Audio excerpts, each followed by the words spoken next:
So we are going to split this video down the middle in half and talk about two centers from around the hockey world.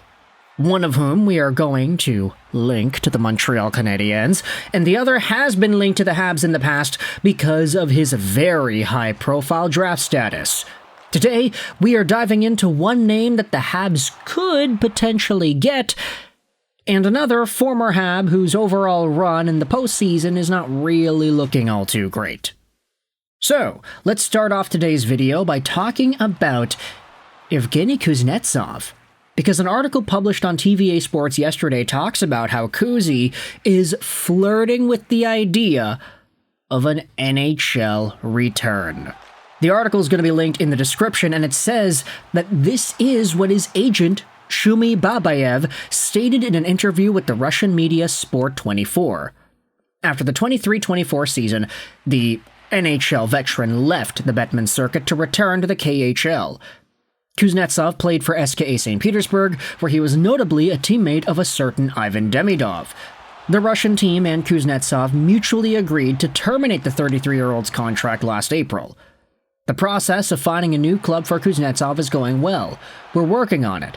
I can't say that we're in advanced negotiations with anyone yet. We're talking to the best KHL teams. Evgeny is an elite NHL player. I'm sure he's the best player in the KHL right now.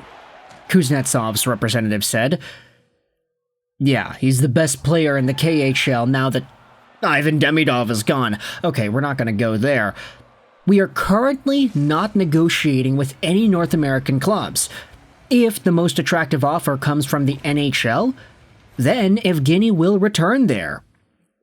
Kuzi's final season in the NHL was marred by several injuries. He had collected 12 goals and 25 assists for 37 points in 39 games with SKA. The winger also collected 3 points in 6 playoff games. And so, you know what I'm thinking? It was already discussed by a few people around Habs Nation, but Evgeny Kuznetsov is a center who happened to have played pretty well with SKA St. Petersburg. He is a center who has chemistry with Ivan Demidov, and the Montreal Canadiens need a second-line center to play with Ivan Demidov. Huh. That's all I'll say. Huh. Now, of course, we can go out there and hypothesize the idea of Kuznetsov heading over to the Montreal Canadiens. But I wanted to finish off this article, just read the rest of the info that is put out here, because I know some folks would say things like, oh, Kuznetsov kind of stunk in the NHL in his last season. He's not really there. He's got the Coke cans, and everybody's going to be memeing about that. Kuznetsov had 24 points in 63 games in his final NHL season. And I say final, not like it was last year, 2023-2024, split between the Capitals and the Canes.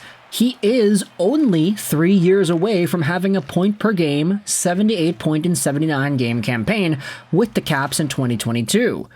Kuznetsov, of course, was a former 80-plus point guy, but he's always been in that very elite territory of point production, spare the few injury-riddled seasons that he had had.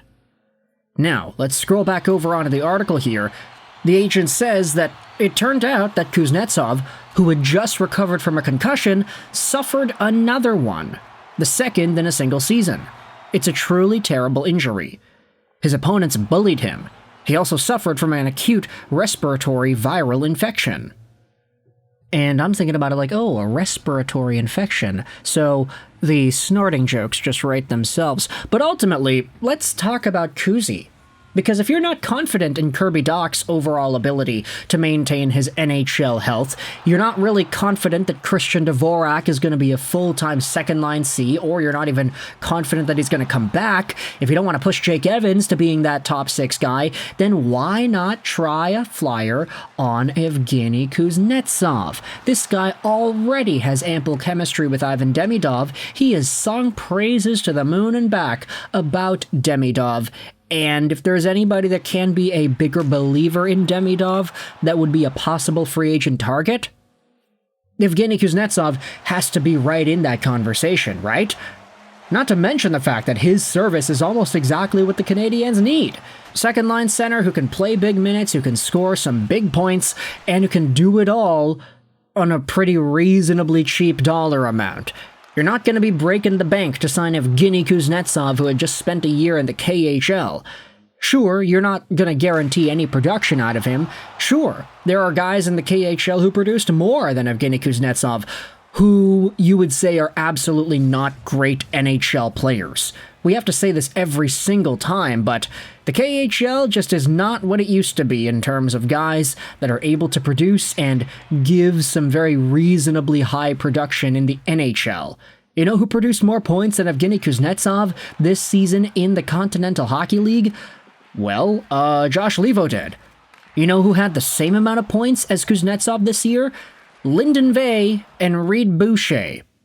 None of these guys scream big votes of confidence for Kuznetsov heading into the NHL, but they should still be considered as potential comparables. With this in mind, though, I want you to let me know your thoughts in the comments. How do you feel about Kuznetsov coming over to Montreal? Is that a possibility here? Sticking with centers whose last names start with K, though, I wanted to head over to the Carolina Hurricanes and talk about a former Montreal Canadien who had just gotten called out by his head coach. This post was made 2 days ago by the El On Ash French account. It's a conversation talking about how Jesperi Kotkaniemi had returned to the Hurricanes lineup on Saturday, but how he needs to be much more visible. The quote here reads, "We need to see more from him if he wants to play an important role for us. Even if Kotkaniemi doesn't score, he needs to have more of an impact. He has good size, and he needs to use it more." Now, this is all being taken from an article on NHL.com that transcribes some of these comments.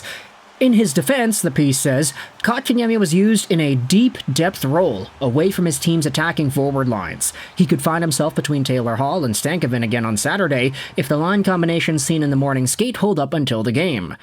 This could allow him to further block in the team sheet, provided he seizes this team's opportunity to prove himself. The Hurricanes chose to build around him when they signed him to an 8-year contract on March 22, 2022. So he must deliver at a time when his team already appears to be in dire straits. When you step onto the ice, you have to try to make an impact, Kotkaniemi said. I didn't have one in both directions of the ice in the first game. I was average. So I'm starting to think here that maybe Jesperi Kotkaniemi's overall capabilities being challenged by the Hurricanes was somewhat of a failed experiment. Now, game number 4 is heading on later today, and we will likely see the Carolina Hurricanes take it to Florida, yet ultimately lose and get swept one more time. They have lost so many games in the Eastern Conference Finals in a row. They have not won a single one of these games in 20 years, it seems like. And Jesperi Kotkaniemi, I will give him credit, he did get an assist on that Saturday game. He has 4 points in 12 playoff games so far with the Hurricanes, but for what this guy was signed on to be, and what this guy was supposed to be when he was drafted 3rd overall by the Canadiens 7 years ago, and yeah, it's been 7 years since the Habs took him in that spot, this guy's just not living up to that potential in any capacity, and I'm starting to feel kind of bad. Like, Jesperi Kotkaniemi, I kind of related to him because he was in my age range, and he's the first player born in the year that I was born, in the year 2000, to play a regular season game in any of the Big 4 sporting leagues. Yeah, spoiler alert, big trivia fact for y'all, I'll always bring this up, but Kotkaniemi is the first player born in the 2000s to play a regular season game in either the MLB, NHL, NBA, or NFL. He was the youngest and first guy to do that amongst this generation's worth of people. So I'll always hold him in high regard for that specific statistic, but this guy definitely has not lived up to that. Oh, talk about the expectations that he could become the next Barkov. Yeah, sorry, he is not anywhere near that realm of capability. So with that in mind, I want you to let me know your thoughts in the comment section below. How do you feel about these two centers whose last names start with K? What are your thoughts on Kuznetsov potentially becoming a Canadian? And what are your thoughts on Kotkaniemi getting called out by his head coach here? Do you think it's all worth the talk, and do you think there's more than meets the eye? What are your opinions on these two guys and their futures in the NHL? Let me know in the comments all your opinions. I hope you enjoyed this video. Sign on, and bye.